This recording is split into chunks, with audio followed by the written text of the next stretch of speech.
Hello, everyone. I want to do this part two on faith in business, where in the first installment, we were talking about this wonderful, wonderful question that was asked years ago in a song of what's love got to do with it? And I explained to us how it changed my business and understanding that love has its application in business, and especially it has its application in business because it's part of, if not the central part of our faith, it is the faith ethos. It is the essence of my faith. Um, I'm loved by this man named Jesus who gave his life for me. And then he comes along and he says to love my neighbor as myself. And so in the first installment series, I was asking, how do you make application? Who's my neighbor? And we concluded or considered that it's people that you're around. It could be your boss. It could be people that were working for you, your peers, suppliers, vendors, customers. I know everybody would say, I love my customers, especially good ones.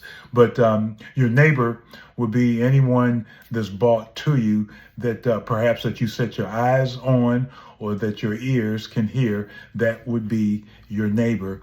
And this does not suggest, and I'll talk about faith, about the unlovable, because there are some unlovable people, but what and why faith is so important in that regard. And so let me pick up where we left off and just a couple of highlights that we recalled where the writer was saying, and now I will show you the most excellent way.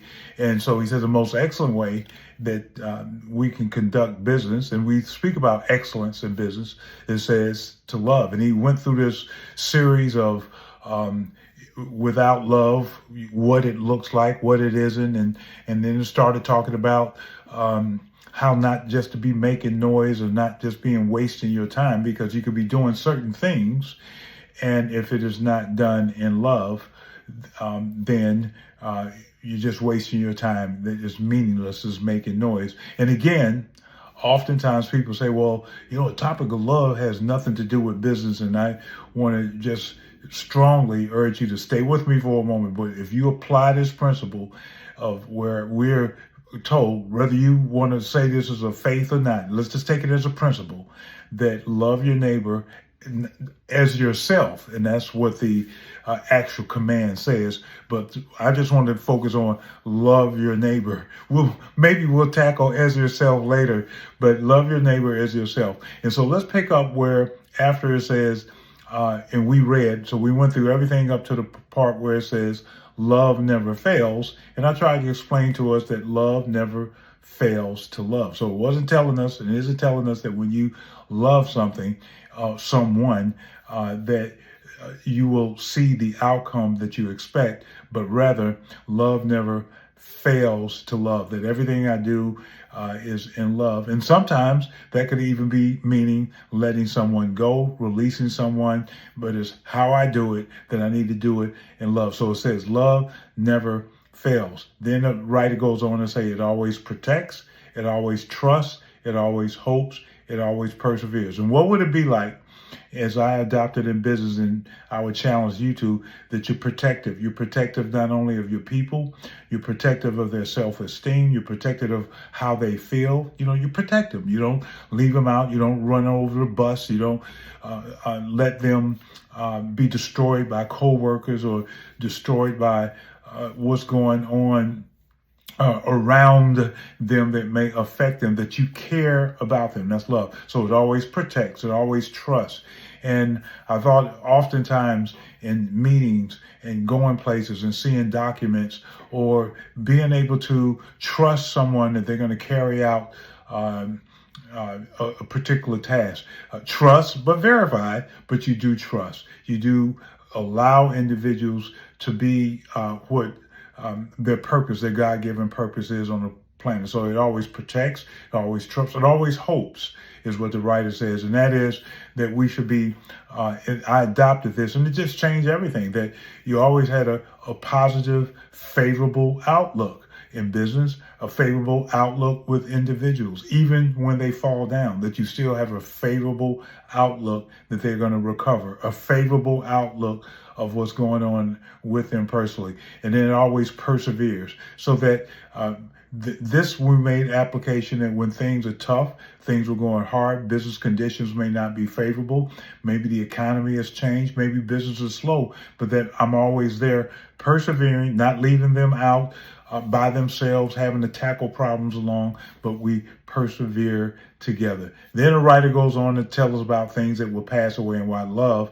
where everything else may pass away, love doesn't. And it says, where there are tongues, they will be still. Where there's knowledge, it will pass away. And so it gets into the things that are passing, that everything that we basically see, and maybe even things that we strive for, will pass away. But the one thing that will always survive, that will always be meaningful, is love. And you could throw in profits and all the other things, that even if a company goes under, that if you love properly, that it will be effective and impactful to the individual. So where there are tongues, that will be still. Where there is knowledge, it will pass away.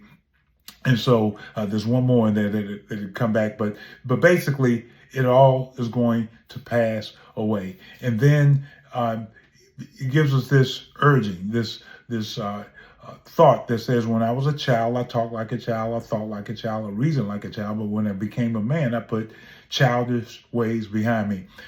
What a profound statement. And if everybody would adopt that, it probably would change the workplace forever. But it just simply informs me that, you go into meetings and something happens. Don't be a child. Well, I did this because you did that. So I said this because you said that. Well, that's your job and that's not my job. It's childish. I remember walking into my office and the floor was dirty. And so I went over, and I'm the CEO, and I went over and picked up the vacuum cleaner and I vacuumed the floor. I could have been childish and just called out everybody, or called out the person who was supposed to do it, and say, why didn't you do this? But as the leader of the organization, I put childish ways behind me, and I grew up. And then also how we talk is easily put people down. That's a child. Loss of words. And then foul language. That's a child. No command of the human, of the English language. That's a child. And so we're supposed to put those childish ways behind us. And then the writer goes on to say, now we know in part, then one day that you're going to know fully. Now we know in part, and then one day I'm going to know fully, even as I'm fully known. Informing me, with this passage inform me that in my faith, that there's a lot of things I don't know. There's a lot of things I don't see clearly. So be careful about how I'm making judgments, how I come to conclusions. But I'm known fully. That my faith just tells me that he knows my weaknesses. I don't know my weaknesses, and there are weaknesses, but he knows my weaknesses. And so though we know in part and we see in part, one day we're going to fully know that. So we don't fully know everything that we think we know. And I cannot tell you how important that is, how I looked at oftentimes certain staff people and thought I knew perhaps what they were going through, or I knew just because they acted or a certain way, or there was a certain outcome, I know what's happening, or I know what you're up to. And come to find out later on, no, you don't know, but he knows. And that's why faith is very, very much important. It's helped me, and it continues to help serve me today, that while, yes, there may be judgments, and yes, I will come to some conclusions, there's a way to do it. And you do it with the greatest amount of information that you possibly can apply to come to such conclusions. But you still have to realize you may not know everything. And then it goes on once again to say, now, after all of this is said and done, the writer tells us that there's three things that are most important. He said there's faith, there's hope. So there's faith, there's hope, and there's love. So we got that. So there's faith, hope, and love. But this is amazing because while I'm talking to you about faith in business and how that's so critical and important, and then if you haven't figured it out, hope is just something that the heart needs to survive. But it says that the greatest of these three is love. And so I just want to leave with you that faith has its place in business. And because of faith has its place in business, central to it is love, giving the command. And that's how my life has changed. And now when you hear people say, I love my boss, I love my job, hopefully you're saying that. And if you don't, here's how to do it. I just give you all the ways how you can love your boss, how you can love your job, how you can love your coworkers. And maybe later on, and not maybe, I will share with you some techniques and things of how faith can address the things that aren't lovable, because there are things in life that are not lovable. But I do leave with you with this. The question is, what has love got to do with it? That was the song question that we opened up with. I did this in 2 parts for you. And the answer is simply everything. This is Glenn, and I look forward to sharing with you the next time things that has impacted me to help you win with Glenn.